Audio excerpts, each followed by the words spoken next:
اعوذ باللہ من الشیطان الرجیم بسم اللہ الرحمن الرحیم الحمد للہ رب العالمین والصلاة والسلام علی اشرف الانبیاء والمرسلین سیدنا و مولانا ابی القاسم محمد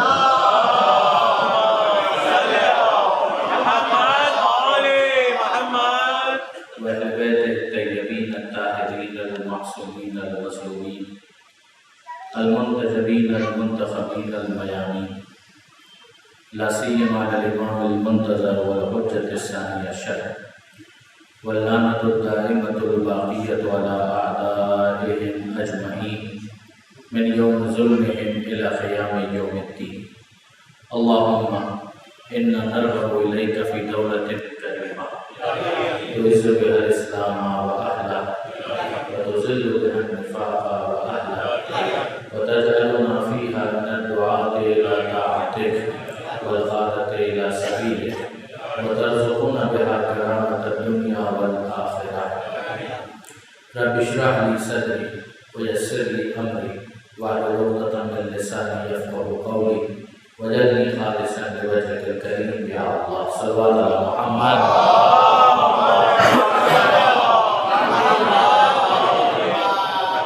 أما بعد فقد قال الله سبحانه وتعالى في القرآن الحكيم بسم الله الرحمن الرحيم وآخرين منهم لما يلحقوا بهم. صلوات على محمد وآله.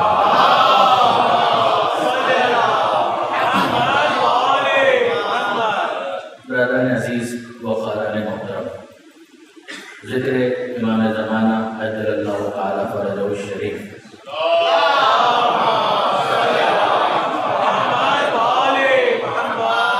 حضرت حجت سے منسوب اس مجلس کے لیے جو موضوع آج کا ہے وہ ہے مہدویت پر اعتراضات کا جائزہ.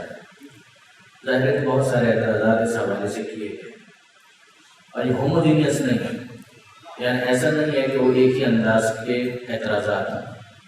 یعنی اگر ہم یہ کہیں کہ غیر مسلموں نے اعتراضات کیے اور وہی اعتراضات پہ برادران اسلام نے کیے، ایسا نہیں. بعض اعتراضات وہ ہیں کہ جو غیر مسلموں نے کیے، بعض اعتراضات وہ ہیں کہ جو ان مسلمانوں نے کیے کہ جو شیعہ مسلک سے تعلق نہیں رکھتے. اور پھر ان اعتراضات کی نوعیت ایسی ہے کہ بعض اعتراضات کے جوابات خود برادران اسلام ہی میں سے دیگر علماء نے ارشاد فرمایا. یہ ایک مسلسل ایک سلسلہ ہے کہ جو ہمیں کتابوں کے اندر بھی نظر آتا ہے، ڈیبیٹس کے اندر بھی دکھائی دیتا ہے. مثلا اگر آپ اس اعتراض کو دیکھیں، ایک اعتراض کہ جو کامن ہے، غیر مسلموں نے بھی کیا، جو مستشرقین ہیں، جو اورینٹلسٹ ہیں، انہوں نے کہا کہ مسلمانوں کی سب سے بڑی کتاب تو قرآن ہے، اس کے اندر ہمیں مہدویت کا کہیں پر ذکر نہیں ملتا. اور یہ اعتراض پھر دوسرے انداز سے بعض مسلمانوں نے بھی کیے. انہوں نے کہا کہ قرآن مجید کے اندر اس کا کوئی ذکر ہمیں نظر نہیں آتا. اگر یہ اتنا ہی اہم عقیدہ ہوتا تو پھر قرآن مجید کے اندر اس کا ذکر ہونا چاہیے. قطع نظر اس بات سے کہ قرآن مجید میں اس بات کا ذکر آیا ہے یا ذکر نہیں آیا، لیکن اگر معیار یہ ہے کہ کوئی چیز اگر قرآن کے اندر نہ ہو تو پھر اس کی کوئی بیس نہیں ہوتی، کوئی فاؤنڈیشن نہیں ہوتی، تو پھر یقین جانیے کہ نہ 5 نمازیں پوری طریقے کے ساتھ نہ ماہ رمضان کے روزوں کی تفصیلات ہمارے پاس ہوں گی، نہ زکوٰۃ کے ڈیٹیلز ہمارے پاس ہوں گے. کون سی چیز ایسی ہے کہ جسے پروردگار عالم نے اس تفصیل کے ساتھ قرآن مجید کے اندر بیان کیا ہو؟ یہ پروردگار عالم کا انداز ہے کہ جس طرح سے اخبار میں ہمیں نظر آتا ہے کہ پہلا صفحہ وہ ہوتا ہے کہ جس میں ہیڈ لائنز ہوتی ہیں، اور ڈیٹیلز کے لیے متوجہ کیا جاتا ہے کہ تفصیل پڑھنا چاہیں تو فلاں صفحے پر جائیے اور اس کالم کی طرف رجوع کریں. بالکل یہی انداز پروردگار عالم نے قرآن مجید کے اندر اختیار کیا ہے کہ ہیڈ لائنز رکھی گئی ہیں اور اس کے بعد یہ اعلان کر دیا گیا کہ تفصیل حاصل کرنا چاہو تو ما آتاکم الرسول فخذوہ وما نہاکم عنہ فانتہوا، جو رسول دیں اسے لے لو، جسے رسول روکے اس سے رک جاؤ. یہ پروردگار عالم کا انداز ہے. اقیموا الصلاۃ کہا گیا، اس کے بعد نماز کی جتنی تفصیلات ہیں وہ پیغمبر اکرم کے بیان پر موقوف ہے. پیغمبر اکرم یہ فرماتے ہیں کہ صلو کما رأیتمونی اصلی، کہ نماز پڑھو ویسے کہ جیسے تم مجھے پڑھتے ہوئے دیکھتے ہو. اسی طریقے سے حج کا معاملہ ہے کہ پروردگار نے اعلان کیا للہ علی الناس حج البیت من استطاع الیہ سبیلا، کہ یہ اللہ کا حق ہے بندوں کے اوپر کہ جن کے پاس استطاعت ہے، کیپیبلٹی ہے، طاقت ہے، توانائی ہے، وہ خدا کے گھر کا حج کریں، مگر جو تفصیلات حج کی ہیں وہ تو پیغمبر کے بیان پر موقوف ہے، پیغمبر کے عمل پر موقوف ہے، پیغمبر اکرم اس کو تشریح کر کے بتا رہے ہیں۔ چلیے اتنا ہی اگر کوئی قبول کر لے تو اس کے بعد اگلا سوال کرنے کا اسے حق ہے کہ کیا قرآن مجید کے اندر ہیڈ لائن کی صورت میں ہی یہ چیز کہیں پر موجود ہے؟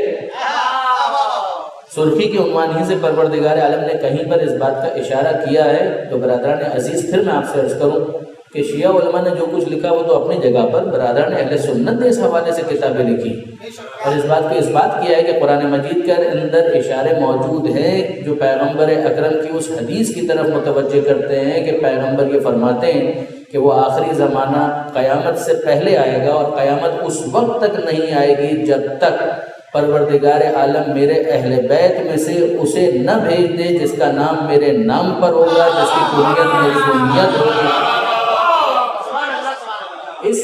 اسمی اس کا نام میرے نام پر ہوگا، یملأ الارض قسطا وعدلا کما ملئت ظلما وجورا، وہ زمین کو عدل و انصاف سے ویسے بھر دے گا کہ جیسے وہ ظلم و جور سے بھری ہوئی ہوگی۔ درود بھیجیے محمد و آل محمد۔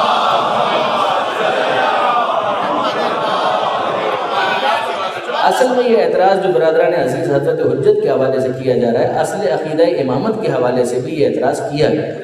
ہم دیکھتے ہیں کہ امامت کے عقیدے کے اوپر جو اعتراضات کیے گئے ان میں یہ اعتراض سر فہرست ہے کہ قرآن مجید کے اندر اس کا ذکر کہاں پر ہے۔ ہم دیکھتے ہیں کہ پروردگار عالم سورہ جمعہ کے اندر یہ ارشاد فرماتا ہے کہ وآخرین منہم لما یلحقوا بہم، یہی وہ آیت ہے کہ جسے سرنامہ کلام میں تلاوت کرنے کا شرف حاصل کیا گیا۔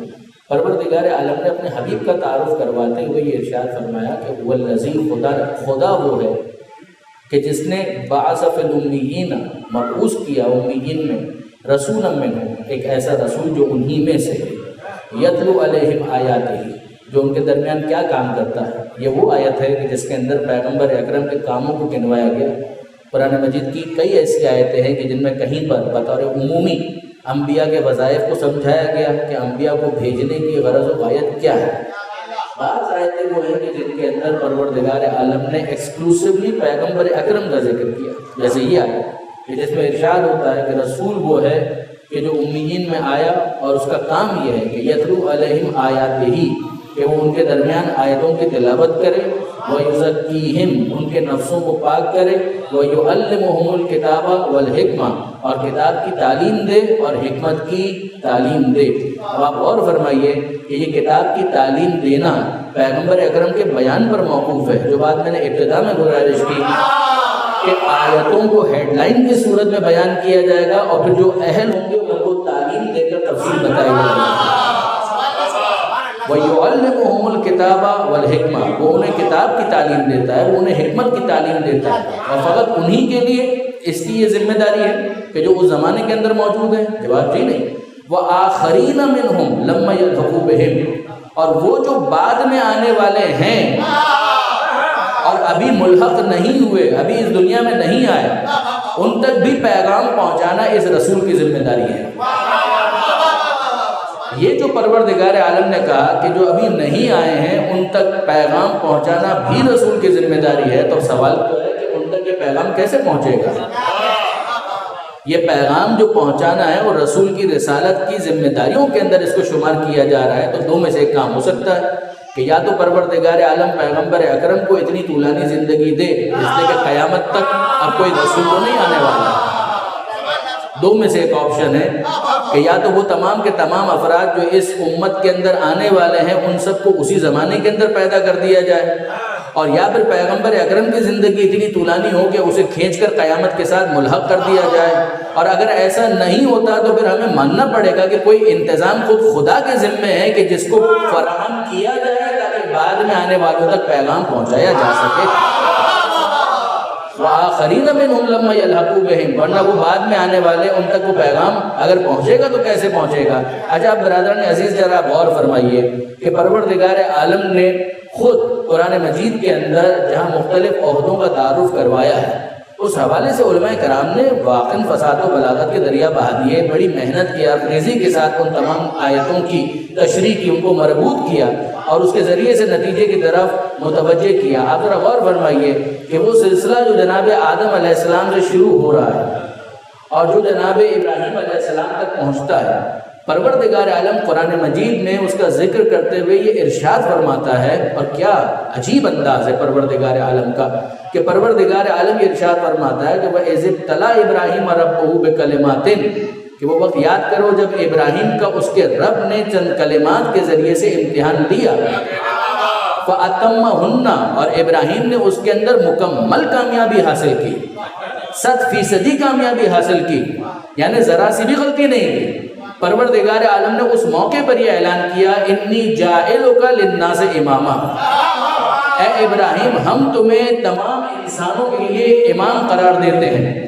یعنی یقین جانیے برادران عزیز کہ اگر ہم تفسیر کی کتابوں کو کھول کر دیکھیں اور کھوج لگانے کی کوشش کریں کہ وہ کون سے امتحانات تھے جس میں جناب ابراہیم علیہ السلام کامیاب ہوئے، تو تمام مفسرین نے بالاتفاق اتنا تو ضرور لکھا کہ اس امتحان میں وہ امتحان شامل تھا کہ جناب اسماعیل علیہ السلام کو حکم خدا کی تعمیل کے لیے ذبح کرنے کے لیے آمادہ اور تیار ہو گیا۔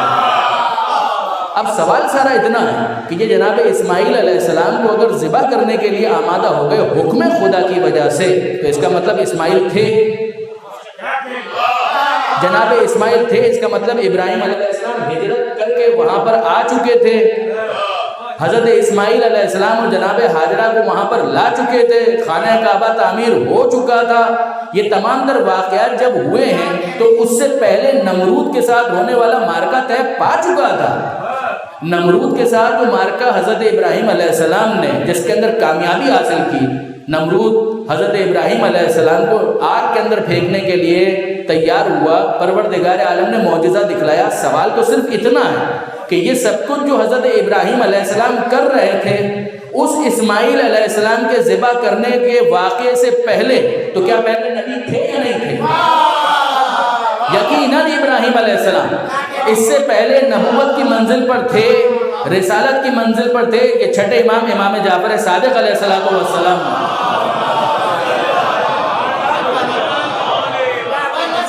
یہ چھٹے امام کا استدلال ہے۔ وہ فرماتے ہیں کہ نبوت تھی، رسالت تھی، اولو العزمیت تھی، یہ تمام مراتب تھے، مگر پھر پروردگار عالم نے امتحان لیا اور امتحان میں کامیابی کے بعد ابراہیم علیہ السلام کی امامت کا اعلان کیا، تو ماننا پڑے گا کہ نبوت اور رسالت کے علاوہ ایک عہدہ ہے جس کا نام امامت ہے۔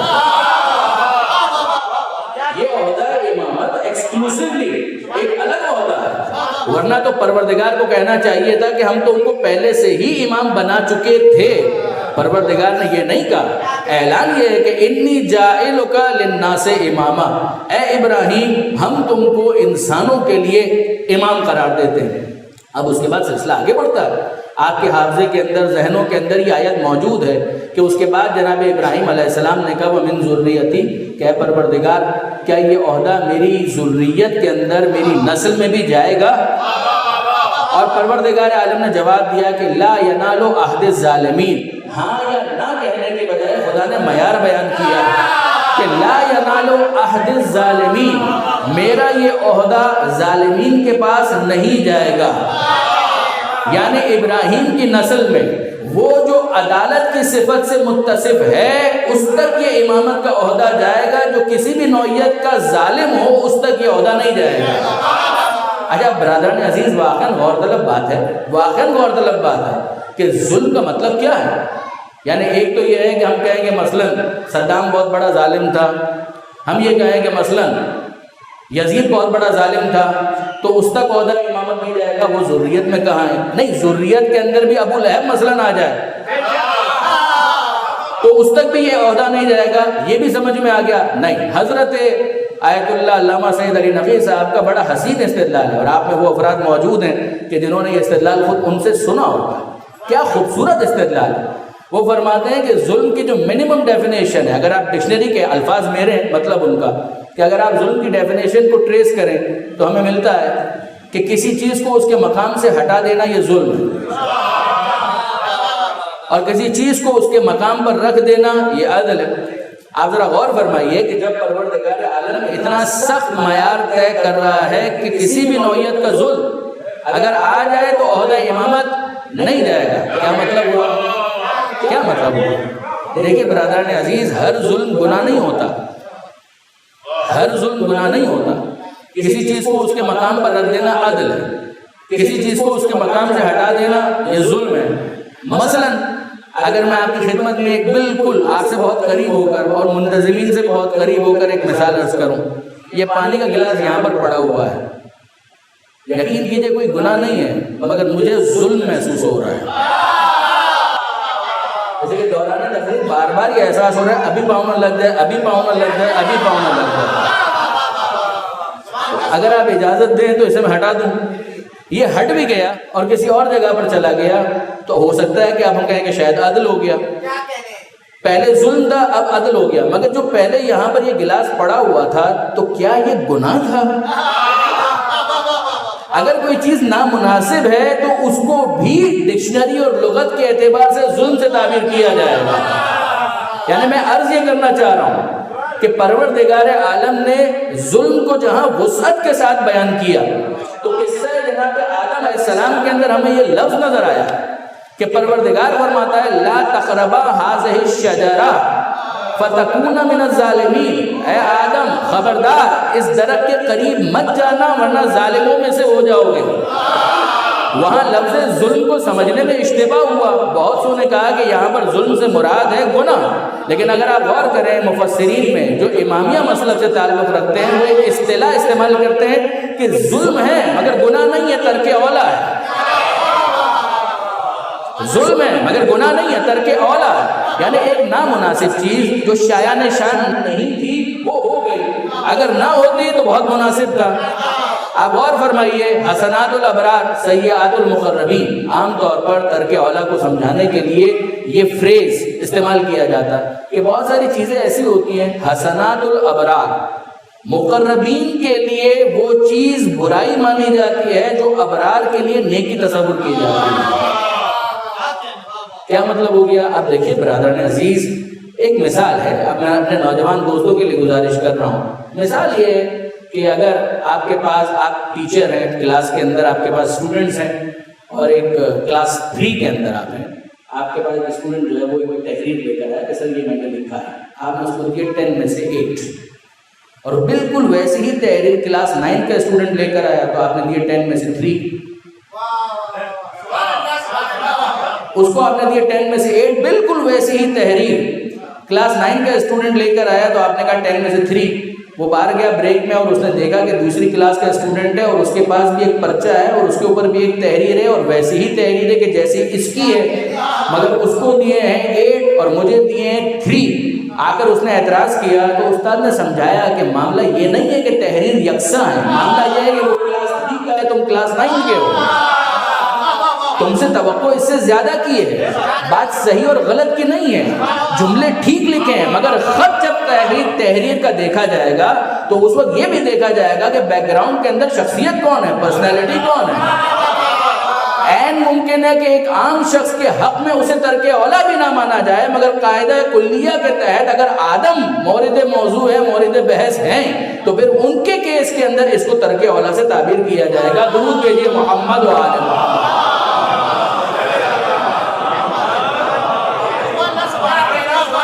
اب اس کا نتیجہ کیا نکلا؟ ظاہر ہے کہ مجھے بہت تیزی کے ساتھ آگے بڑھنا ہے اور میں اپنے موضوع کے تقاضوں کو پورا کرنا چاہ رہا ہوں۔ دیکھیے برادران عزیز، یہ عجیب بات ہے کہ یہاں پر جناب آدم علیہ السلام کو کہا گیا لا تقربا هذه الشجرہ فتکون من الظالمین۔ آدم اور حوا وہ گئے اور ظالمین میں سے ہو گئے۔ ہم نے عرض کیا اور اسٹیبلش کیا کہ یہاں پر ظلم سے مراد گناہ نہیں ہے، مگر ظلم سے مراد ترک اولا تو ہے، ایک نامناسب چیز تو ہو گئی۔ اب ذرا واپس آئیے اس آیت کی طرف جہاں حضرت ابراہیم علیہ السلام کہتے ہیں وَمِن ذُرِّيَّتِي، کہ پروردگار کیا یہ عہدہ میری ذریت میں بھی جائے گا؟ اور خدا یہ کہے کہ لا ینال عہد الظالمین، میرا یہ عہدہ ظالمین تک نہیں جائے گا۔ آدم نبی تھے اور کسی درجے کا ظلم ان سے ہوا، یہ امامت کا عہدہ ہوا ہے کہ اس کو ملے گا کہ جس کے کردار میں گناہ تو بہت دور کی بات ہے، ترک اولا کا بھی امکان۔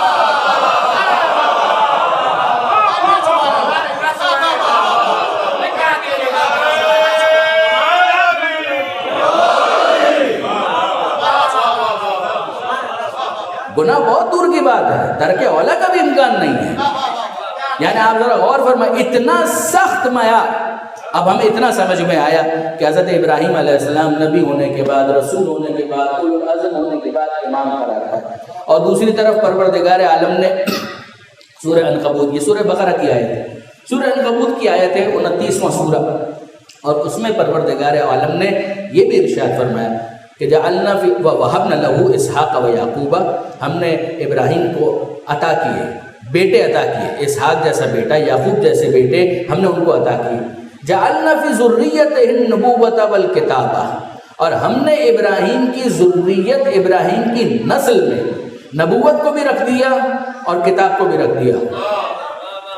تو اب ہمیں سمجھ میں آیا، ہمارے استاد علامہ طالب جوہری صاحب بہت ایلیگنٹلی اس کو اسٹیبلش کرتے ہیں کہ اگر آپ غور فرمائیں تو اتنا تو ہم کو سمجھ میں آیا کہ 2 عہدے ہیں کہ جو نسل ابراہیم میں چلے۔ سورہ بقرہ نے بتایا کہ نسل ابراہیم کے اندر عہدہ امامت چلا، سورہ عنکبوت نے ہم کو یہ بتایا کہ نسل ابراہیم کے اندر عہدہ نبوت چلا۔ اب اگلا سوال ہمیں کرنا ہے پروردگار سے کہ مالک یہ عہدہ نبوت چلا، کب تک یہ عہدہ اس نسل کے اندر باقی رہے گا؟ وہ کون ہوگا کہ جس کے اوپر یہ عہدہ نبوت ختم ہو جائے گا؟ اور دوسرا عہدہ امامت ہے، اور ہمارا اگلا سوال پھر پروردگار سے ہے کہ اے پروردگار تو بتا کہ یہ عہدہ امامت نسل ابراہیم میں کب ختم ہوگا؟ بہت انٹرسٹنگ ہے کہ پروردگار عالم نے عہدوں کا نسل ابراہیم میں باقی رہنے کا تذکرہ کیا، اور جب خاتمے کا ذکر کرنا ہوا تو سورہ احزاب کے اندر یہ ارشاد فرمایا کہ ما کان محمد ابا احد من رجالکم ولکن رسول اللہ و خاتم النبیین، محمد تمہارے مردوں میں سے کسی کا باپ نہیں ہے، ولیکن رسول اللہ و خاتم النبیین، وہ بس اللہ کا رسول ہے اور انبیاء کا خاتم ہے، یعنی اس کے اوپر نبوت ختم ہو گئی۔ تو ہمیں اتنا سمجھ میں آیا کہ وہ جو عہدہ نبوت چلا تھا وہ ہوتے ہوتے ختمی مرتبہ تک آیا اور ان کے اوپر یہ عہدہ ختم ہو گیا۔ تو اے پروردگار عہدہ نبوت ختم ہو گیا، تو نے اعلان کر دیا، یقین جانیے کہ اگر عہدہ امامت ختم ہونے والا ہوتا تو خدا پر ضروری تھا کہ اس کا بھی اعلان کر دیتا۔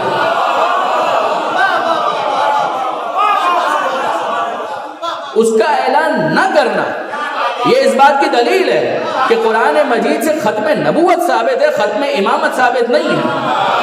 ختم نبوت کی دلیل ہے، ختم نبوت کی آیت ہے، ختم امامت کی نہ دلیل ہے نہ ختم امامت کی آیت ہے۔ اب اس کے بعد اگلا سوال آتا ہے، اور یہ پھر ایک مرتبہ حضرت علامہ سید علی نقوی صاحب کا ایک مکالمہ ہے نظام حیدرآباد دکن کے ساتھ۔ وہ فرماتے ہیں کہ ایک دفعہ انہوں نے مدعو کیا، میں گیا، پھر میں کہہ رہا ہوں الفاظ میرے، مطلب ان کا خلاصہ کہ وہ گئے وہاں پر اور انہوں نے سوال کیا، نظام حیدرآباد دکن، انہوں نے سوال کیا کہ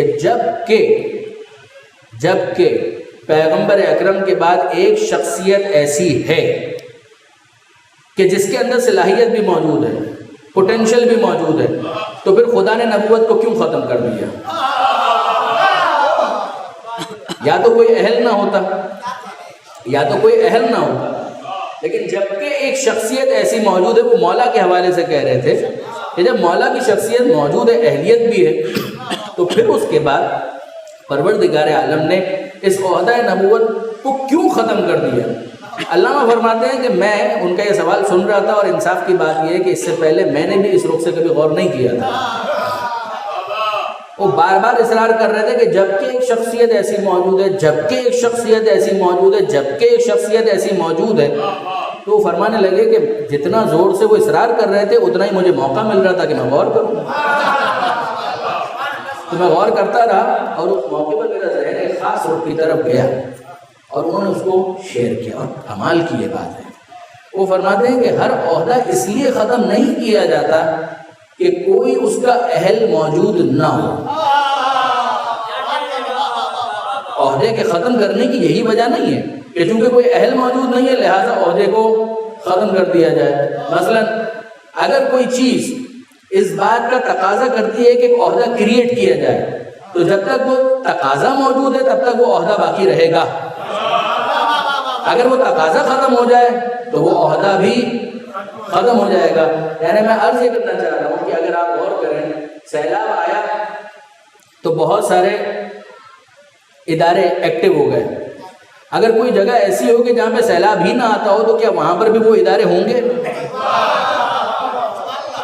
وہ ادارے اس لیے تھے کہ سیلاب اگر آئے تو اس کو ٹیکل کیا جا سکے. یعنی میں بہت اور آسان مثال دے دوں کہ یہ پنکھا کیوں چل رہا ہے؟ جیسے کہ گرمی کا احساس ہے. کیا ناردرن ایریاز کے اندر گلگت اور بلتستان کے اندر بھی اس وقت یہ پنکھے ہوں گے؟ وہاں شاید نہ کوئی خریدتا ہوگا نہ بیچتا ہوگا، یہ میرا خیال ہے. چلیے پنکھے کو چھوڑیے، ایئر کنڈیشن کون خریدتا ہوگا؟ ایئر کنڈیشن کون خریدتا ہوگا؟ وہاں جو نیچرل ہوا چل رہی ہے وہ اس کے اندر اتنی خنکی ہے کہ ایئر کنڈیشن کی حاجت نہیں ہے. اگر فرض کیجئے کہ پوری دنیا سے گرمی کا خاتمہ ہو جائے اور موسم بالکل گلگت اور بلتستان والا ہو جائے تو کیا پوری دنیا کے اندر ایئر کنڈیشن بنایا جائے گا؟ نہیں بنایا جائے گا. لیکن نہ بنانا اس بات کی دلیل نہیں ہے کہ کسی کو بنانا نہیں آتا.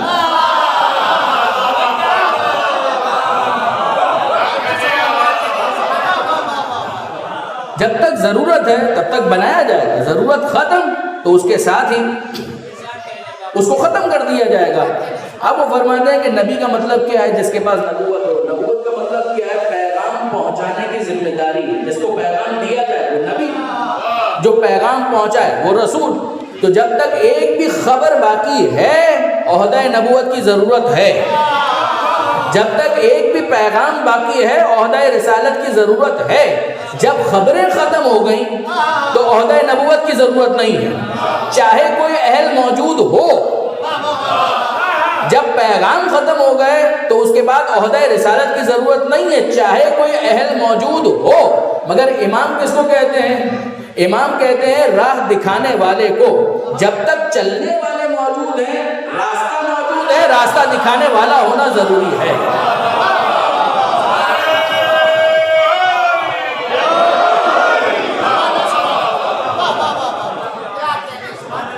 وَآخَرِينَ مِنْهُمْ لَمَّا يَلْحَقُوا بِهِمْ. ان کے لیے جواب یہی ہے کہ اگر کوئی یہ ہدایت حاصل کرنا چاہتا ہے تو رب وہ ہے کہ رب الناس، قُلْ أَعُوذُ بِرَبِّ النَّاسِ. رسول وہ ہے کہ جس کے لیے پروردگار نے کہا وَمَا أَرْسَلْنَاكَ إِلَّا كَافَّةً لِلنَّاسِ. ہم نے اس کو رسول بنایا تمام انسانوں کے لیے. کتاب وہ دی کہ جو ہدی للناس، جو تمام انسانوں کے لیے ہدایت ہے. اور جب امامت کا اعلان ہوا تب بھی کہا انی جاعلک للناس اماما. اے ابراہیم ہم تمہیں تمام انسانوں کے لیے امام بنا رہے ہیں. جب تک انسان موجود ہے پیغام پہنچانے والا پہنچا چکا، راستہ دکھانے والا راستہ دکھاتا رہے گا. درود بھیجیے محمد و آل محمد.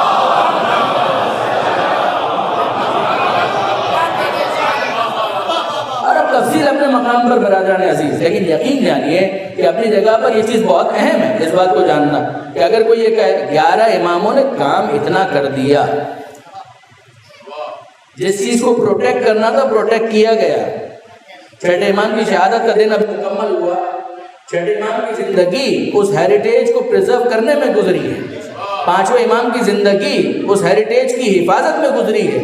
تعلیمات آل محمد کی حفاظت کے لیے ائمہ اہل بیت نے اپنی جانیں قربان کر دیں، اپنی زندگیاں نثار کر دیں. یہاں تک کہ یہ معاملہ حضرت حجت تک آیا ہے. اور یقین جانیے برادران عزیز، غیبت میں جانے والا امام ایسے غیبت میں نہیں چلا گیا جب تک اس بات کا اطمینان نہ ہو گیا کہ اتنا پہنچایا جا چکا ہے کہ جس کے بعد اجتہاد کے ذریعے سے ہدایت کی جا سکتی ہے. اور وہ پردہ غیبت کے اندر معطل نہیں ہے، وہ پردہ غیبت کے اندر معطل نہیں ہے. یعنی اب اگر کسی موقع پر ضرورت ہوئی کہ امام غائب کسی ایسی بات کی طرف متوجہ کرے تو وہ کوئی نہ کوئی طریقہ اختیار کرے گا. اب یہ ایک سوال ہے اپنی جگہ پر. علامہ نجم الحسن قراروی صاحب نے بھی اپنی سیرت کی کتاب کے اندر اس کو تمام علماء نے تقریباً جہاں تفصیل کے ساتھ حضرت حجت کے اوپر کتاب لکھی تو اس پوائنٹ کو ضرور ڈسکس کیا اور اس کی تفصیل اپنے مقام پر. مگر ایک لائن کے اندر جو جواب دیا وہ بہت حسین اور خوبصورت ہے. سوال اگر کوئی کرے کہ صاحب غیبت میں رہتے ہوئے وہ امام غائب ہوتے ہوئے ہدایت کیسے کر سکتا ہے؟ کہ اگر وہ غیبت میں ہے تو غائب ہوتے ہوئے وہ امام غائب ہدایت کیسے کر سکتا ہے؟ یعنی یہ سوال کوئی اور کرے تو سمجھ میں آتا ہے، مگر ایک مسلمان جو غیبت میں رہتے ہوئے اس بات کا قائل ہے کہ شیطان گمراہ کر سکتا ہے، اس کو امام کی ہدایت پر کوئی یقین نہیں آ رہا. قرآن کہہ رہا ہے دوسری کتاب انجیل اور توریت کے اندر اس بات کی تفصیلات موجود ہیں. تو یہ عجیب بات ہے کہ وہ آنکھوں کے سامنے نہ ہو اور گمراہ کر دے تو کسی کو اعتراض نہیں ہے, اور یہ ہمارے زمانے کا امام اگر نگاہوں کے سامنے نہ ہو اور ہدایت کر دے تو اس ہدایت پر کسی کو یقین نہیں آ رہا. درود بھیجیے محمد و آلہ.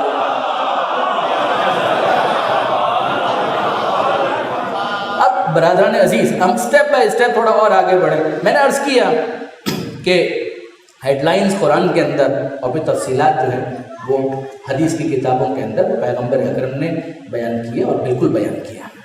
یعنی آپ ذرا غور فرمائیے, اب اگلا مرحلہ کیا ہے کہ بعض علماء اہل سنت نے, جن کو خود دیگر علماء اہل سنت نے بہت جوابات دیے, بہت جوابات دیے. حضرت حجت کے حوالے سے علماء اہل سنت 3 کیٹیگریز کے اندر ڈیوائڈ ہو جاتے ہیں. ایک کیٹیگری تو وہ ہے کہ جو تقریباً وہی نظریہ رکھتی ہے کہ جو امامیہ کا نظریہ ہے.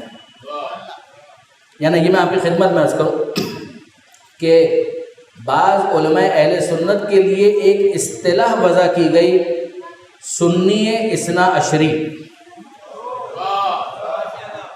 سنی اثنا عشری, اچھا یہ اگر آپ کتاب دیکھنا چاہیں تو ایک تو فارسی کے اندر بہت تفصیلی کتاب ہے رسول جعفریان کی, جس کا عنوان ہے آشنائی بمنابع تاریخ اسلامی, کہ اسلامی جو تاریخ مرتب کرنے والے ہیں اور ان کی جو کتابیں جو لکھنے والے ہیں ان سے آئے. اس میں بھی انہوں نے ایک پورا چیپٹر اس حوالے سے قائم کیا. وہ علماء اہل سنت ہیں کہ اہل سنت ہونے کے باوجود 12 اماموں کی سیرت اپنی کتاب کا موضوع قرار دے رہے ہیں, اور اس کے اندر جب وہ 12ویں امام کو ڈسکس کرتے ہیں تو ان کی سیرت کو بھی لکھتے ہیں. ایک تو یہ کیٹیگری. اس میں ایک کیٹیگری اور ہے جو اس کی سب کیٹیگری آپ سمجھ لیجئے, وہ ان علماء کی ہے کہ جو حضرت حجت کے وجود کے بھی قائل ہیں, اگرچہ بہت کم ہے. مثلا من جملہ محی الدین عربی, وہ اس بات کے قائل کہ مہدی ہیں اور زندہ ہیں, غیبت کے بھی قائل ہیں. یہ تو ایک کیٹیگری. دوسری کیٹیگری ان کی ہے کہ جو امام زمانہ کے حوالے سے قائل تو ہیں مگر آخری زمانے میں پیدا ہوں گے اس بات کے قائل ہیں. وہ کہتے ہیں کہ اس وقت نہیں ہے, اور پھر اس کے بعد وہ ساتھ ہی ساتھ ایک اعتراض بھی جڑ دیتے ہیں کہ اگر ہوں تو اتنی طولانی غیبت وغیرہ یہ سب کیسے ممکن ہے.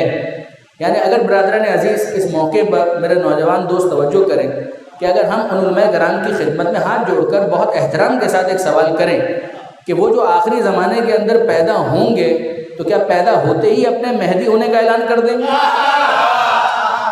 آپ کا اعتراض تو غیبت کے اوپر ہے. تو ہمارا سوال یہ ہے کہ وہ جب پیدا ہوں گے, جو آپ کا نظریہ ہے اس کے مطابق, تو پیدا ہوتے ہی کہ اب مہدی ہونے کا اعلان کر دیں گے؟ وہ کہتے ہیں کہ نہیں ایسا نہیں ہے, وقت گزرے گا اور پھر اس کے بعد وہ اپنے مہدی ہونے کا اعلان کریں گے. تو اب ہمارا اگلا سوال یہ ہے کہ جب وہ پیدا ہوئے تو مہدی تھے؟ جواب جی ہاں, مہدی تو تھے, مگر آپ کو نہیں پتا تھا کہ وہ مہدی ہیں. تو ان کے مہدی ہونے کا آپ کو نہیں پتا تھا, جبکہ وہ ہوں گے تو کچھ عرصے کی غیبت تو آپ نے بھی مان لی. بس اب لینتھ ہی کا فرق ہے, کوئی چند سالوں کی غیبت کا قائل ہے, کوئی طولانی غیبت کا قائل ہے. درود بھیجیے محمد و آل محمد.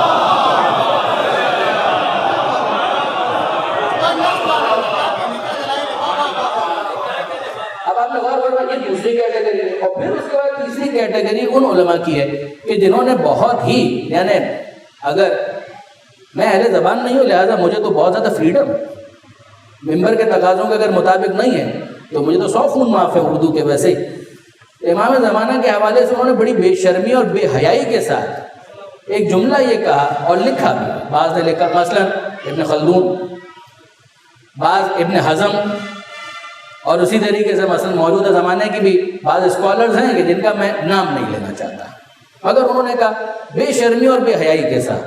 اس لفظ کے اوپر مجھے تھوڑا سا تعامل تھا کہ میں یوز کروں یا نہیں کروں, مگر انہوں نے یہ کہا کہ حدیث کی کتابوں میں کوئی ذکر ہی موجود نہیں ہے. حدیث کی کتابوں میں کوئی ذکر ہی موجود نہیں ہے. اب آپ غور فرمائیے, حدیث کی کتابوں کے اندر ذکر نہیں ہے, اس کا مطلب کیا ہے؟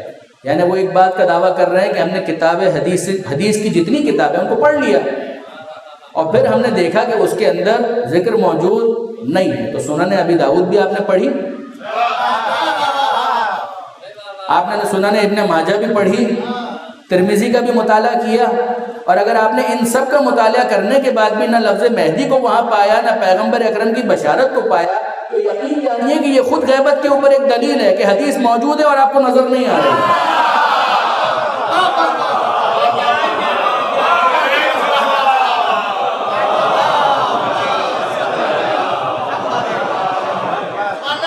یعنی آپ غور کریں، حضور حدیث ہے مگر حضور ذہن نہیں ہے. تو اگر حضور ذہن آپ کا نہیں ہے تو اس میں حدیث کا تو کوئی قصور نہیں ہے. یہ بالکل اسی طریقے سے ہے کہ وجود امام ہے مگر جس کو نہ دیکھنا ہو تو کتاب میں موجود حدیث نظر نہیں آتی. اسی طریقے سے جسے دکھائی نہ دے اسے موجود امام بھی دکھائی نہیں دیتا. درود بھیجیے محمد و آل محمد.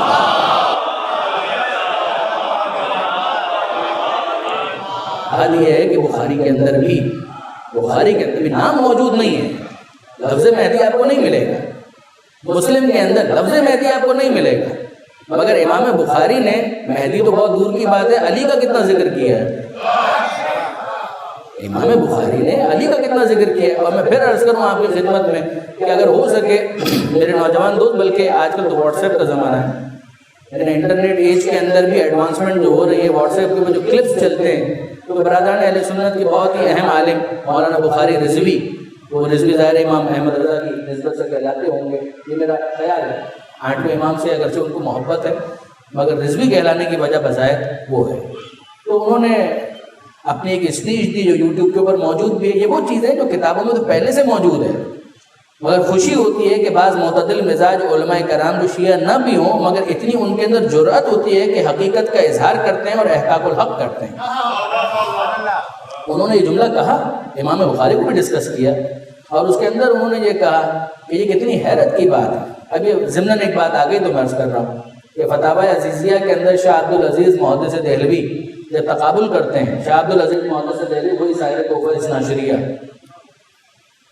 شیعت کی رد میں انہوں نے کتاب لکھی، مگر انہوں نے فتاوی عزیزیہ کے اندر یہ کہا کہ تقابلاً وہ کہنے لگے کہ جناب کیس یہ ہے کہ شیخین کو ان معاملات کے اندر فضیلت حاصل ہے اور ان معاملات کے اندر مولا علی کو فضیلت حاصل ہے. اس کے اندر ایک چیز انہوں نے ڈسکس کی، کثرت روایت، کہ جتنی روایات مولا علی سے ہیں اتنی کسی اور سے نہیں. یہ تو مولانا شاہ عبدالعزیز محدث دہلوی نے لکھ دیا، مگر اب اس کے بعد مولانا بخاری کہتے ہیں کہ مجھے تغدو ہوئی تحقیق میں کرنے لگا کہ وہ روایات گئیں کہاں پر.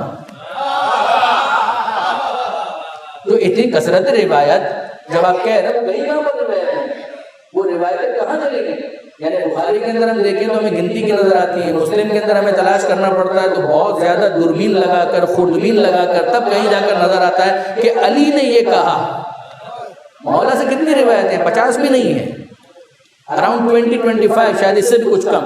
تو حیرت کی بات یہ ہے کہ وہاں پر ہمیں یہ حدیثیں، مہدی تو چھوڑیے، علی سے بھی حدیث نظر بہت کم آ رہی ہیں، امام حسن سے بھی کم نظر آ رہی ہیں، امام حسین سے بھی کم نظر آ رہی ہیں. اور پھر اس کے بعد انہوں نے ایک سوال کیا، یہ نام کی میں بات کر رہا ہوں، پھر انہوں نے ایک سوال کیا کہ اچھا یہ سب چھوڑیے اور یہ بتائیے کہ پیغمبر اکرم کے وصال کے بعد صحابہ کرام میں سے، تابعین میں سے کسی نے اپنے بیٹے کا نام علی رکھا؟ کسی نے اپنے بیٹے کا نام علی رکھا؟ کسی نے اپنے بیٹے کا نام حسن رکھا؟ کیا کسی نے اپنے بیٹے کا نام حسین رکھا؟ آج تو ہر گھر میں علی اور حسن اور حسین موجود ہے، اس زمانے کے گھر کیوں خالی ہیں؟ یعنی آپ کو ایک نہیں ملے گا. وہ کتابیں پرمنٹ لکھی گئی کہ جن کے اندر حالات صحابہ کو ڈسکس کیا گیا، تابعین کو ڈسکس کیا گیا، استیعاب، اسود الغابہ، طبقات ابن سعد. اگر آپ 2-3 نسلوں تک تلاش کریں آپ کو ایک علی نہیں ملے گا، آپ کو ایک حسن نہیں ملے گا، آپ کو ایک حسین نہیں ملے گا، آپ کو ایک حمزہ نہیں ملے گا، آپ کو ایک جعفر نہیں ملے گا. یہ کیوں؟ ایسا کیوں؟ کیا وجہ؟ صرف 2 استثناء انہوں نے کیے. ایک عبداللہ ابن عباس، انہوں نے اپنے بیٹے کا نام علی رکھا، اور ایک حسن بصری کہ انہوں نے ان کی ماں نے ان کا نام حسن رکھا، اور ان کی ماں نے نہیں، جناب ام سلمہ نے، وہ ام المومنین کہ جو آل محمد سے محبت کرنے والی، جو اہل بیت سے کلوز، اہل بیت سے واقعاً حق ادا کیا اس باتوں کی.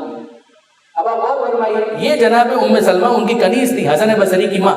حسن بصری کے خود جو کنٹروورشل اسپیکٹس ہیں وہ اپنی جگہ پر، عبداللہ ابن عباس کی جو کنٹروورسیز ہیں اس کو رکھی اپنی جگہ پر. میں تو فقط اس حوالے سے عرض کر رہا ہوں کہ انہوں نے اپنے بیٹے کا نام علی رکھا اور ان کا نام حسن تھا. یہ 2 ایکسیپشنز ہیں، ان کے علاوہ آپ کو کہیں پر نام بھی نظر نہیں آتا، نام بھی نظر نہیں آتا. یعنی کیا فضا ہے، کیا فضا ہے کہ حجاج بن یوسف کا زمانہ ہے. علامہ عثمان ذہبی یہ لکھ رہے ہیں کہ یمن سے ایک آدمی چلتا ہے، اس کے بیٹے کا نام علی ہے، اور جب کوئی پوچھتا ہے تو وہ کہتا ہے کہ میرے بیٹے کا نام الی ہے، وہ علی کو الی کر دیتا ہے، اس لیے کہ معلوم ہے کہ اگر میں نے علی بتایا تو گردن سلامت نہیں رہے گی۔ عجیب ہے، یہ حسن بصری جن کا ابھی میں نے ذکر کیا، آپ کتابوں کے اندر چیک کریں، یہ صحابہ کرام میں نہیں ہے، یہ تابعین کے اندر ہے۔ دوسری خلافت ختم ہونے والی تھی، اس سے 2 سال پہلے یہ پیدا ہوئے، اور ان سے لوگوں نے کثرت کے ساتھ روایتیں نقل کی ہیں۔ اور کسی نے سوال کیا کہ یہ جو آپ کہتے ہیں کہ قال رسول اللہ ہاکذا، کہ اللہ کے رسول نے یہ کہا، فعل رسول اللہ ہاکذا، کہ اللہ کے رسول نے یہ کیا، اور آپ بلا واسطہ کہہ رہے ہیں، تو آپ تو اللہ کے رسول کے زمانے میں تھے نہیں، تو پھر آپ کیسے کہہ رہے ہیں؟ وہ کہا کرتے تھے، کیا کہا کرتے تھے؟ وہ کہتے تھے ابو زینب سے روایت کرتا ہوں، ابو الحسن بھی نہیں، ابو الحسن بھی نہیں، ابو زینب سے روایت کرتا ہوں۔ کہ ابو الحسن کہیں گے تو مولا کی معروف کنیت ہے کہ ذہن فوراً چلا جائے گا علی کی طرح، وہ کہتے ہیں ابو زینب سے روایت کرتا ہوں۔ اب بہت سے نئے افراد ہوتے ہیں، ان کو پتہ بھی نہیں کہ یہ ابو زینب کے ذریعے سے کس کی طرف اشارہ کیا جائے، وہ کہے ابو زینب سے روایت کرتا ہوں۔ کہ نام تو بتاؤ پورا تفصیل کے ساتھ، کہ نہیں، نام نہیں بتانا چاہتا۔ جب بہت اصرار کیا تو انہوں نے بتایا کہ دراصل میں تمام تر چیزیں میں روایت کر رہا ہوں مولا علی سے، نام اس لیے نہیں لیتا کہ حجاج کا زمانہ ہے، گردن اڑا دیں گے۔ آپ اس کے اندر یہ اصرار کر رہے ہیں کہ امام بخاری نے مہدی کا لفظ کیوں استعمال نہیں کیا؟ وہ خود مولانا بخاری کہتے ہیں کہ امام بخاری بہت عظیم ہوں گے، محدثین کی صف میں ویسے ہی ہوں گے کہ جیسے ان کے بارے میں رائے ہے، مگر جان ان کو بھی پیاری تھی، جان ان کو بھی عزیز تھی، یہ ان کے الفاظ ہیں، اور جان ان کو بھی پیاری تھی، جان ان کو بھی عزیز تھی، لہذا وہ نام نہیں لیا انہوں نے۔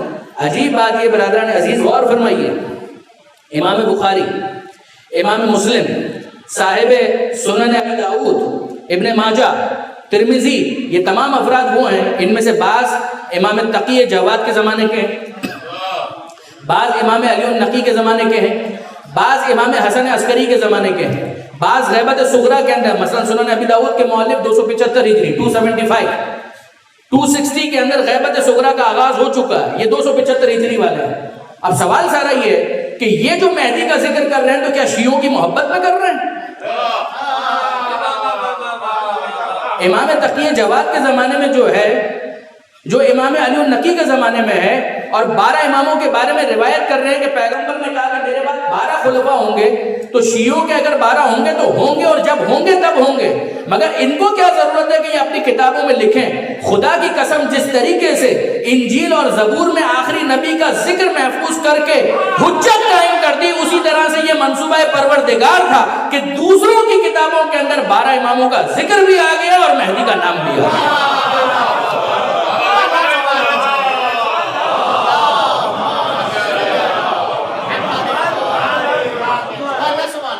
یہ سارے کے سارے اس زمانے کے افراد، کہیں پر نام لکھنے کی ہمت ہوئی، مثلا صاحب سنن ابی داؤد، انہوں نے لکھ دیا لفظ مہدی بھی استعمال کیا، اور تفصیلات بھی لکھ دی۔ جہاں پر ہمت نہیں تھی انہوں نے اشارہ کیا، مثلا امام بخاری نے یہ کہا کہ تمہارا کیا عالم ہوگا، یہ حدیث تو بخاری کے اندر موجود ہے، کیف انتم، تمہارا کیا حال ہوگا جب عیسیٰ ابن مریم نازل ہوں گے، وہ امامکم منکم، اور عیسیٰ کی مجال نہیں ہوگی کہ وہ ان کے آگے کھڑے ہو کر امامت نماز کرا سکے، وہ پیچھے ہوں گے، تمہارا امام آگے ہوگا۔ امام بخاری اتنا لکھ پائے، یہی غنیمت ہے۔ شارحین میں ہمت ہوئی تو بعد میں ہر ایک نے شرح لکھتے ہوئے یہی کہا کہ وہ امام جس کا ذکر یہاں پر کیا جا رہا ہے، جو عیسیٰ کو امامت کے ذریعے سے نماز پڑھائے گا، وہ کوئی اور نہیں ہے، مہدی برحق ہے۔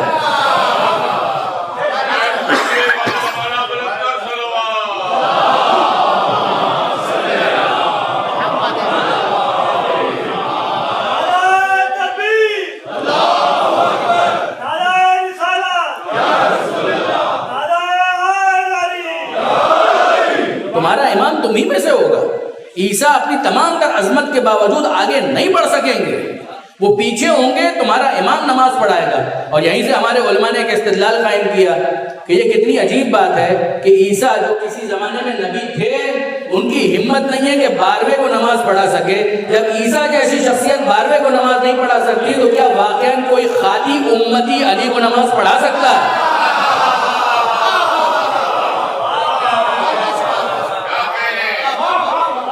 کہاں اس بات بات کا امکان ہے؟ کیا اس بات کا امکان ہے؟ مگر برادران عزیز یہ معاملات ہیں. اب اگر آپ اجازت دیں تو ایک اقتباس ہے کہ جو میں آپ کے ساتھ شیئر کرنا چاہ رہا ہوں. 2-3 تھے مگر آپ دامن وقت میں اتنی گنجائش نہیں. یہ جو اس وقت ایکسٹریکٹ میں آپ کو سنا رہا ہوں یہ سعودی عرب کے انتقال ہو گیا عبدالعزیز بن عبداللہ بن باز، ان کے فتاویٰ کا مجموعہ ہے جس کا نام ہے 2 جگہ سے. ایک ہے مجموع فتاویٰ و مقالات متنوعہ، نیٹ کے اوپر یہ اویلیبل ہے. یعنی عبدالعزیز بن عبداللہ بن عبد الرحمن بن باز، یہ معمولی شخصیت نہیں، وہاں کے اعتبار سے بہت اہم شخصیت.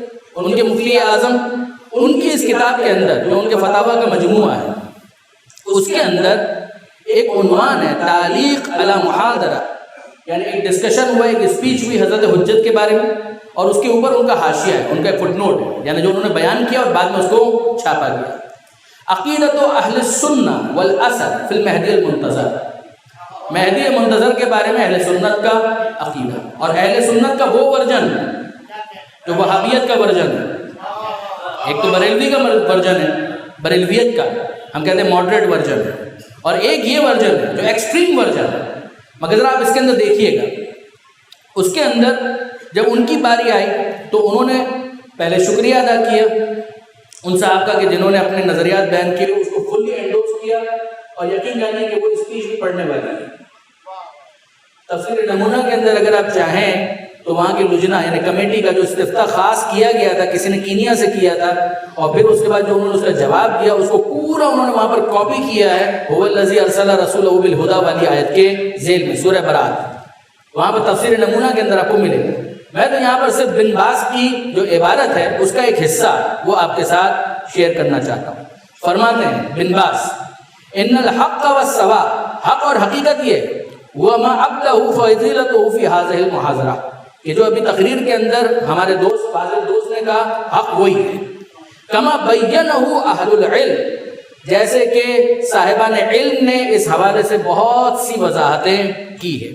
فامر المہدی، تو مہدی کا جو معاملہ ہے امر معلوم، وہ سب کو پتہ ہے، جو اہل علم ہیں ان سب کو پتہ ہے. والاحادیث فیہ مستفیضہ بل متواترہ، اور جو احادیث اس کے اندر ہیں وہ اتنی ہیں کہ وہ خبر واحد نہیں ہے، اخبار مستفیضہ بلکہ خبر متواتر ہے. خبر متواتر یعنی یہ اس علم حدیث کی اصطلاح ہے کہ کسی بھی حدیث کا تمام راویوں کے طبقات کے اندر اتنی کثرت کے ساتھ بیان ہونا کہ جس کے بعد جھوٹ کا امکان ہی ختم ہو جائے. پھر وہ فرماتے ہیں متعددہ وقد حقیقت غیر واحد من اہل العلم، اور ایسا نہیں ہے کہ کسی ایک عالم نے اس حدیث کو بیان کیا، بہت سو نے اس کو بیان کیا ہے.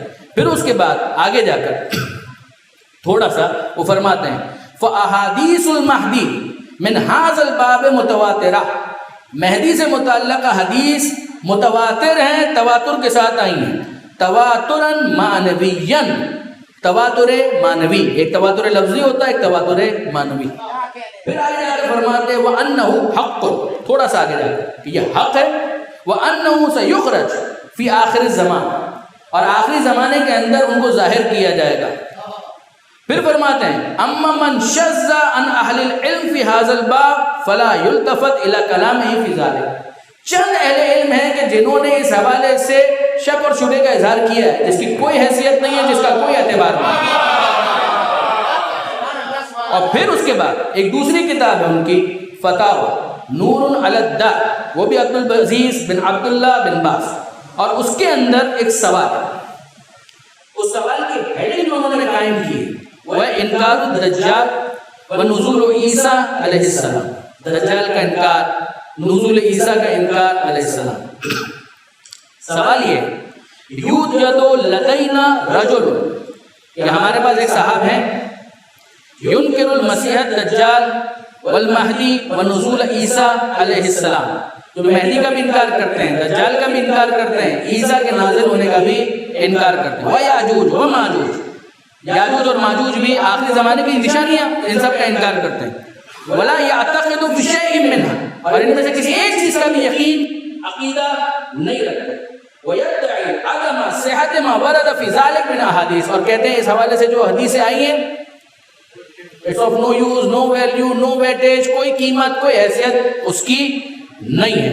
مع العلم, جبکہ وہ اس بات کو جانتے ہیں بِأَنَّهُ لَا يَفْقَهُ شَيْئًا فِي علم الحدیث, کہ وہ علم حدیث کے کوئی ماہر نہیں ہے.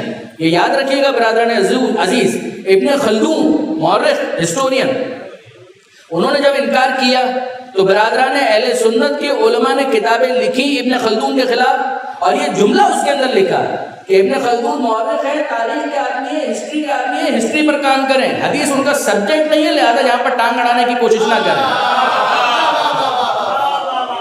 مستقل کتاب ہے اس حوالے سے لکھی. آپ جانتے ہیں کہ ابن خلدون چونکہ ویسٹ کے اندر بہت پاپولر تھے, ان کا مقدمہ جو تاریخ کے اوپر ہے وہ بہت, اب یہ چیزیں جب وہاں پر پہنچی تو ویسٹرن جو اسکالرز ہیں, اورینٹلسٹ ہیں, وہ اس حوالے سے بہت دقیق نہیں ہے, وہ ڈیپتھ میں نہیں گئے. انہوں نے کہا ابن خلدون نے کہا ہے تو بس ٹھیک ہے, پر اسی کو لو اور اسی کو چپکاؤ ہر جگہ کے اوپر, اور اسی کو لے کر ہر جگہ پر بیان کرو. یہ پرابلمز ہوتی ہیں کہ ایک جگہ پر ایک غلطی ہوتی ہے اور اسی کو کیری فارورڈ کر دیا جاتا ہے. یہاں پر یہ کہتا ہے, یہ کسی آیت اللہ سے سوال نہیں ہو رہا, یہ خوئی صاحب کی بات نہیں ہو رہی, خمینی صاحب کی بات نہیں ہو رہی, یہ سیستانی اور خامنائی صاحب کی بات نہیں ہو رہی, بن باز سے سوال ہو رہا ہے اور وہ یہ جواب دے رہے ہیں, سوال مکمل ہو جائے. مع العلم بأنه لا يفقه شيئا في علم الحدیث, علم حدیث کے اندر وہ اتھارٹی بھی نہیں ہے, ولا فی غیرہ, بلکہ عالم ہی نہیں ہے. وقد نوقش في هذه الامور من قبل علمائه, علماء سے لڑتا رہتا ہے, جھگڑتا رہتا ہے, بحث کرتا ہے, بحث برائے بحث. ولكنه يزعم ان كل الاحاديث الوارده في هذه الامور مكذوبه على النبي, اور سمجھتا ہے یہ ساری جھوٹی حدیثیں ہیں اور ان کو داخل کیا گیا ہے اسلام کے اندر. وهو يصلي ويصوم, جبکہ وہ نماز پڑھتا ہے, جبکہ وہ روزہ رکھتا ہے. وياتي بالفرائض, اور دیگر فرائض کو بھی انجام دیتا ہے. فما حکمہ, تو اس کے بارے میں کیا حکم ہے, آپ کا کیا فتویٰ ہے؟ اب جواب سنیے, اب یہ تفصیلی جواب, میں تو فقط ابتدائی 2-3 لائنیں آپ کے سامنے عرض کرتا ہوں. مثل هذا الرجل یکون کافرا, ایسا شخص کافر ہے. والعیاذ باللہ, اور ہم اللہ سے اس بات کی پناہ طلب کرتے ہیں. لأنه انکر شیئا ثابتا عن رسول اللہ, اس لیے کہ ایسی بات کا انکار کر رہا ہے جو رسول اللہ سے پوری طریقے سے ثابت ہے علیہ الصلوۃ والسلام. فَإِذَا كَانَ بَيَّنَ لَهُ أَهْلُ الْعِلْمِ وَوَضَّحُ لَهُ, جبکہ اہل علم نے اس کو بتا بھی دیا, تم سمجھا بھی دیا. وَمَا هَذَا أَصَرَّ عَلَى تَكْذِيبِهَا, اور اس کے بعد بھی وہ اپنے انکار کے اوپر باقی ہے. فَيَكُونُ كَافِرًا, تو وہ یقیناً وہ کافر ہو جائے گا. لِأَنَّ مَنْ كَذَّبَ الرَّسُولَ فَهُوَ كَافِرٌ, اس لیے کہ جو رسول کا انکار کرے وہ کافر ہے. ان حدیثوں کا انکار گویا رسول کا انکار ہے, اور اس کے نتیجے میں وہ کافر ہو جائے گا. ہم تو اس حد تک بھی نہیں گئے بھائی, ہم تو اس حد تک بھی نہیں گئے. ہم تو صرف اتنی گزارش کر رہے ہیں کہ اس حد تک ہم گئے ہوتے تو آپ 12ویں کے انکار پر کافر ٹھہرا رہے ہیں, تو پہلے کے انکار کرنے والے کو ہم چھوڑ دیتے.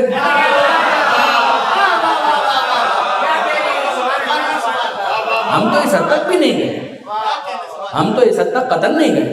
آپ نے غور فرمایا برادران عزیز, معاملہ ایسا ہی ہے.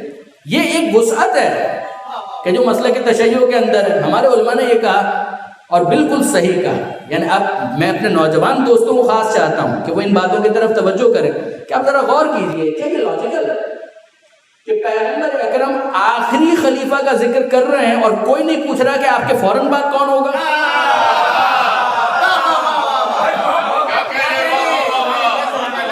یعنی پیغمبر یہ بتا رہے ہیں کہ میرے بعد 12 ہوں گے. بخاری میں جابر بن سمرہ کی روایت بخاری کے اندر پیغمبر یہ بتا رہے ہیں میرے بعد 12 ہوں گے.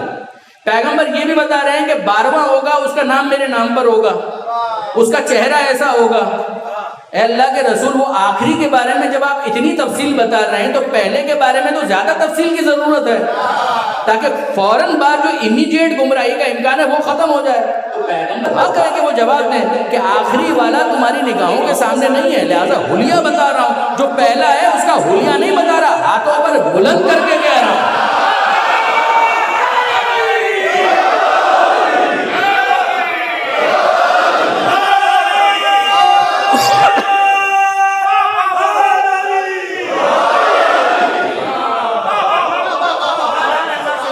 اس کو تو میں نے ہاتھوں پر بلند کیا اور اعلان کیا ہے کہ من کنت مولا ہو فہذا علی مولا، کہ جس کا میں مولا ہوں اس کا علی مولا ہے۔ اب برادران عزیز، غیبت کا عجیب معاملہ ہے، غیبت کا عجیب معاملہ ہے کہ آخری زمانے میں تو واقعاً غیبت ہوئی۔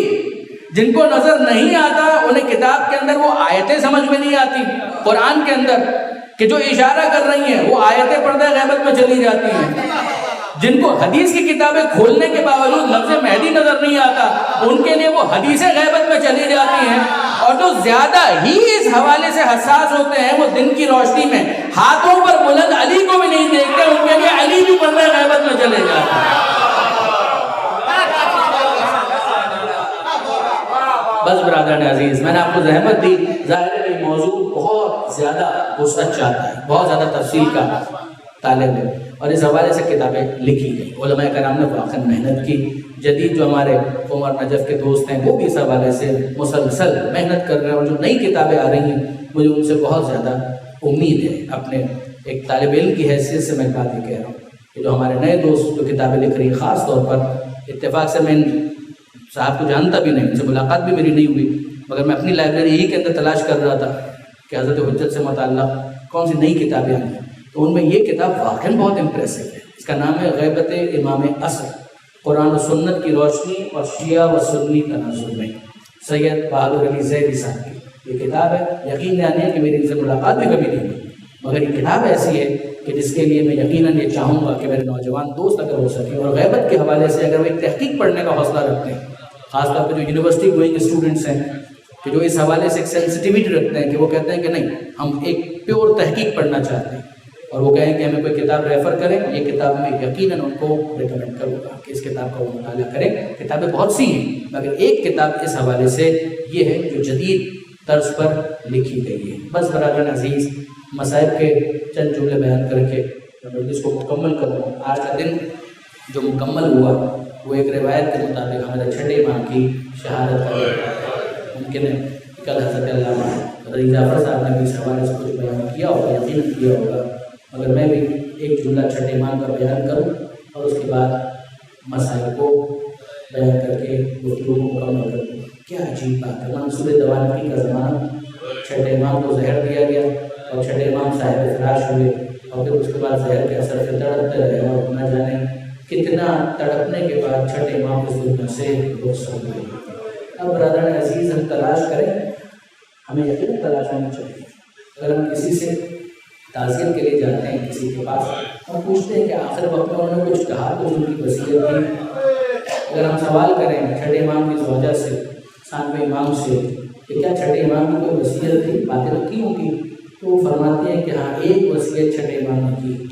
ابو وسیل اس کے راوی کہ چھٹے امام کی وفات کے بعد، شہادت کے بعد جب وہ تعزیت کے لیے آیا تو چھٹے امام کی زوجہ نے کہا کہ ابو وسیل وقت آخر آنسو تھے ان کی زوجہ کی آنکھوں میں، آخری وقت میں انہوں نے اپنے تمام اقارب کو جمع کیا اور جمع کرنے کے بعد ایک جملہ کہا کہ ان شفاعتنا لا تنال مستخفا بالصلاۃ، کہ ہمارے چاہنے والوں تک یہ پیغام پہنچا دیا جائے، ہماری شفاعت کے طلبگار ہو، ہماری شفاعت کی امید میں جی رہے ہو، بھول جاؤ، اگر نماز کو ہلکا سمجھتے ہو تو ہماری شفاعت کے حقدار نہیں بن سکتے، تم ہماری شفاعت کو نہیں پا سکتے۔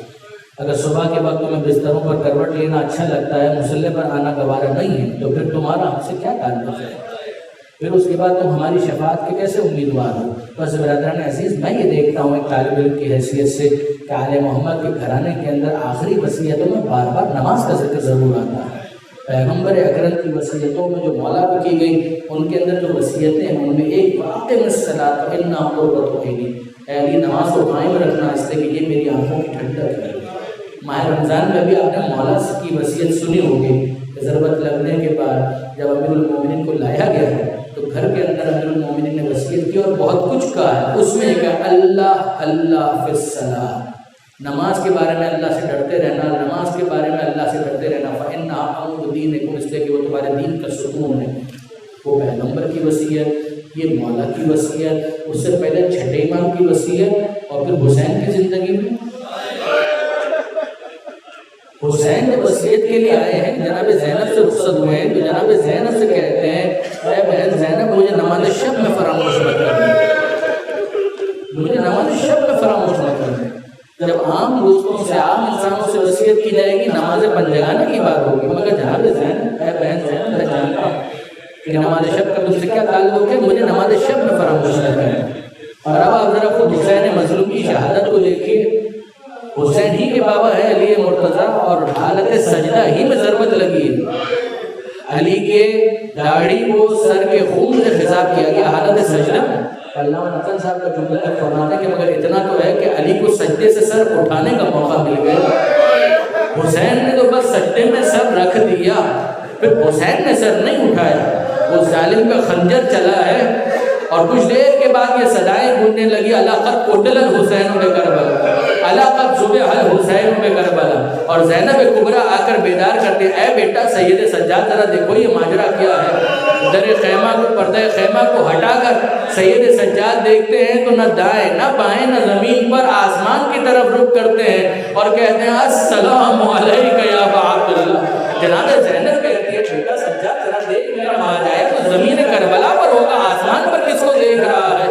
مگر سید سجاد کہتے ہیں بھوکی اماں ذرا دیکھیے ابھی ابھی نوکے نیزہ پر بابا کا سر بلند ہوا ہے، السلام علیکہ یا ابا عبداللہ۔ وَسَيَعْلَمُ الَّذِينَ ظَلَمُوا أَيَّ مُنْقَلَبٍ يَنْقَلِبُونَ بَارِلَهَا۔ جو واسطہ محمد و آل محمد کا اس مختصر عبادت کو اپنی والا قبول کرنا، ہمارے اس پورے عشرے اور سلسلے کو اور آج تک جتنی خدمت اس حوالے سے کی گئی اس سب کو اپنی بارگاہ میں قبول کرنا۔ اے پروردگار کی واسطہ محمد و آل محمد کا حاضرین کی تمام حاجتوں اور دعاؤں کو بحق امام زمانہ مستجاب فرما۔ اے پروردگار ہمیں اپنے زمانے کے امام کا وفادار بننے کی توفیق عطا۔ اے پروردگار امام زمانہ کی وفاداری کا تقاضا ہی ہے کہ امامت کے جھوٹے دعوے دار چاہے کوئی بھی ہو، میں تفصیل نہیں بیان کرتا، چاہے کوئی بھی ہو کسی بھی نام سے، امامت کا اگر جھوٹا دعوے دار ہے جو اپنے آپ کو صاحب العصر والزمان کہتا ہے امام مہدی کے مقابلے میں، اے پروردگار ہر اس شخص کے اوپر اپنی لعنت نازل فرما۔ اے پروردگار تو جو واسطہ محمد و آل محمد کا وطن عزیز پاکستان کو استحکام عطا فرما، زمانے کے امام کے صدقے میں وطن عزیز سے ہر قسم کی دہشت گردی کا خاتمہ فرما۔ اے پروردگار ہمارے شہداء کو سید الشہداء کے ساتھ محشور فرما، ہمارے شہداء کے قاتلوں کو نیست و نابود فرما۔ اے پروردگار تو جو واسطہ محمد و آل محمد کا اس غیبت کے زمانے میں تمام علماء کرام، مراجع اعظام، مقام معظم رہبری اور انقلاب اسلامی کی حفاظت فرما۔ اس انقلاب کو زمانے کے امام کے انقلاب سے متصل فرما، حضرت کے ظہور میں تعجیل فرما، ہمیں ان کے اعوان و انصار میں شمار فرما۔ ربنا تقبل منا انک انت السمیع العلیم وتب علینا انک انت التواب الرحیم۔